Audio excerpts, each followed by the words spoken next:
Welcome TLU fans, it's Dino again with another collectibles guide, and this time we're on the hunt for all 14 of the Savage Starlight comics, or rather 13 seeing as we get given the first one. And talking of numbers, it's worth pointing out that we don't collect them in issue order. Now that doesn't sound like a big thing, but at the end we're going to try something, just for fun, nothing else.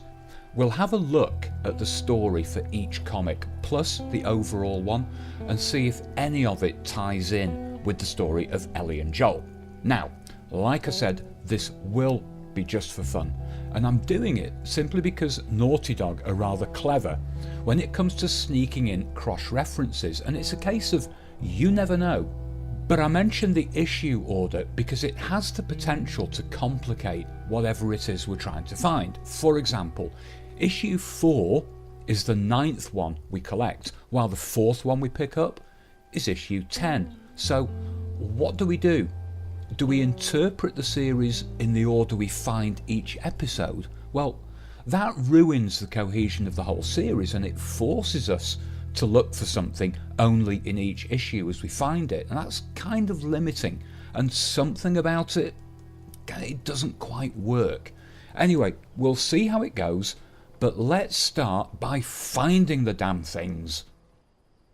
We're a fair way in before the first appears, and it's a giveaway. Issue 3 is Force Carrier, and it's part of the loot Ellie grabs from Bill's armoury. Now, although we don't collect it ourselves, it is added to the inventory. Shortly after Ellie demonstrates her newfound whistling ability, we head up towards the Pittsburgh Quarantine Zone entrance, and inside this bus, to the left, you'll find Termination Shock, which is issue 1. After the final combat inside the Hotel Grand, we climb a ladder into a presentation room, then go left into a cafe area, shimmy across the ledge and go far left to collect issue 6, titled Accretion. Now, Joel usually says something when you pick up a comic, but not this time. Uniquely, I think. But it's not surprising. He and Ellie have they've just had a little tiff. We meet Henry and Sam, and after the cutscene head down to the Choo Choo toy shop, but as we reach the first floor there's a shiv door ahead. Now to the left, in a child's bedroom on a chair by the desk, is issue 10, which is Deep Phase. After escaping the city and waking up on the beach, follow Ellie to the Antananarivo fishing boat. Now you all know that's the capital of Madagascar, right? Of course you do, of course you do. Yeah, I had to look it up, whatever, yeah. Anyway, climb aboard and enter the wheel room to pick up Antiparticles, the 11th issue. The final find of summer is in this house on the corner after the sewers section. Go up to the first floor and this bedroom and visit the bathroom where, sitting on the toilet, is issue number 2. See the toilet connection? Yeah, called messenger particle. They could have just gone all the way and called it dropping the kids off at the pool. Yeah. Anyway, approaching the dam near Jackson. I don't mean dam near Jackson, as in very close, forget it, doesn't matter. We drop down to walk along the river. Before crouching under the fallen tree ahead, turn right and ascend the slope to grab issue 5. This one's called Foreign Element. After pursuing the runaway Ellie, we find her at the Hidden Pines Lodge. Go upstairs, enter the first room on the left. And over on the bench seat in the window is 0 Point, which is the 12th issue. Of all the comics, this next is maybe the trickiest to find because the game plays with the idea that you'll probably carry on in the direction it points you, but instead turn Callus around here and go back up the road, and on the hood of a car you'll find issue 7, which is Free Radicals. There are 2 comics for Ellie to find in the winter section. After killing the deer and dropping down to reach the first mine building, go left into a side room and open the desk drawer to collect issue 4, which is titled Uncertainty. By the way, as I took the screen grab here in the camera mode, I actually opened that and the comic wasn't there, but it was in my inventory, which is kind of weird. Anyway, after the first lakeside resort combat, Ellie escapes to a path along Whitefish Lake and crouches to go through a pipe. As you exit this, turn around, go up some steps to a viewing area, and for the far bench you'll be able to collect Negentropy, which is issue number 8. Ah, the giraffes of Salt Lake City, how sweet. Go down the stairs to the waiting area and then turn right and enter a men's restroom. In the corner, on the floor next to a stall where somebody died crapping themselves, is issue 9, which is called Precipitate. Our penultimate comic arrives after we've dealt with, or avoided, the tunnel full of infected. You have to get Joel to collect a ladder for Ellie. Now as you prepare to drop it to your left, you'll see a ventilation duct ahead and to the right. And at the end of this is issue 13, Catalysis. And finally we return to Jackson. After clambering through the barbed wire fence, don't follow Joel, but head right and look for the carcass of an old truck. Its driver's seat gives you the 14th and final issue, which is Singularity. Okay, the difficult bit. Still not sure how to tackle this, but let's start simple and summarise the story. Its main characters are Dr. Daniela Starr, a research scientist based on Ganymede, and Captain James Ryan of the Kobayashi, a starship she boards in the 3rd episode. In episode 1, mankind has explored the solar system but can't go further. Daniela is close to a breakthrough which could allow travel to distant galaxies in the hope of finding other life forms. Part 2 reveals her jump drive technology is a success, but contact with the test pilot is lost. 2 days later he returns, but he's been transformed and carries a message: "We are the Travellers." In the 3rd comic, Daniela joins James Ryan to investigate supermassive objects which are appearing then disappearing in the solar system. The pair are told to evaluate any potential threat. Episode 4 has the human race eclipsed and decimated by the highly advanced Travellers. The Kobayashi crashes onto Titan, where Daniela and James find themselves facing impending attack. In number 5, humanity has completely surrendered to the Travellers. Daniela and James must now try to avoid being captured.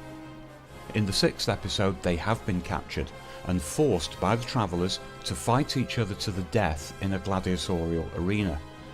Daniela now has feelings for James and must choose between them and her own survival. In issue 7 they've managed to escape, becoming the 2 most wanted criminals in the solar system. A mysterious organisation called the Last Watch is aware of them, and the pair follow clues to find them on Hyperion, a tiny moon of Saturn. Next is issue 8. In return for protection, the Last Watch use the pair's technical expertise to help with daring raids on the Travellers, but as a scientist, Daniela has misgivings about her skills being used for destruction. In episode 9, Daniela's faster-than-light technology is used on a mission with her and 8 Last Watch desperados on board the spacecraft von Neumann to launch a bomb powerful enough to destroy the Travellers' homeworld. Issue 10. After using several zero-point jumps, the crew are 2 days away from the Travellers' homeworld, hidden from it by a cloaking device, but they're increasingly pessimistic about the chances of returning after the mission. In episode 11, a navigational error by Daniela causes extensive damage from the corona of a dwarf star, and the cloaking device no longer works. Her own reputation is also damaged. They're forced to hide in a stellar nursery, but time and oxygen are running out. Issue 12 has the Travellers attacking the von Neumann, killing most of the crew. The zero-point engine is wrecked, limiting them to sublight speed, so reaching the Travellers' homeworld would take thousands of years, and for Daniela it seems there's no hope.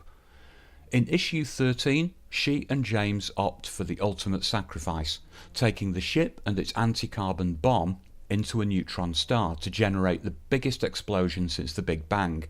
It would destroy the enemy homeworld, along with countless other worlds, even star systems, and despite that, they're still not sure if it would completely annihilate the Travellers. Issue 14 is the last. For now, the Travellers are out of action, and Daniela, who somehow survived, is fated by the Last Watch. James is seen as a martyr, and Daniela is fine with that.